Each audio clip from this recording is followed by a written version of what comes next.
Po zhliadnutí dokumentárneho filmu Zakázané vzdelávanie nám doktor Peter Benkovič ponúkol recenziu. Zakázané vzdelávanie? Vy si myslíte, že je možné zakázať vzdelávanie, keď ľudia prirodzene túžia potom, aby veci poznávali, aby ich zlepšovali a menili? Áno, dá sa to. Predstavte si systém, ktorý je založený na príkazoch, zákazoch, pravidlách. Trebárs aj náš školský systém. Keď potom niekto príde s inováciou, oni ju nezakážu.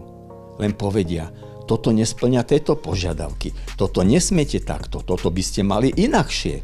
No a potom nie je z toho zakázané, ale zabijú dobrú myšlienku. Film Zakázané vzdelávanie natočili v Latinskej Amerike. Keď som ho prvýkrát pozeral, sám som bol prekvapený, aké to je veľmi podobné, čo som tu zažil. Ja na základnej strednej škole a so svojimi deťmi. Potrebujeme vzdelávanie, ktoré bude ľudí chystať do doby, ktorá tu je. Všetko sa rýchlo mení, všetko je komplexné, je všetko krehké. Pozrime sa, koľko neurotických chorôb pribúda u detí. My potrebujeme iný systém, ktorý ľudí naučí v tomto chodiť.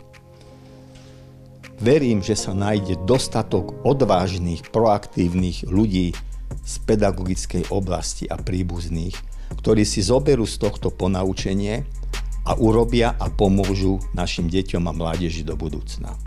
Všetkým veľmi odporúčam film Zakázané vzdelávanie.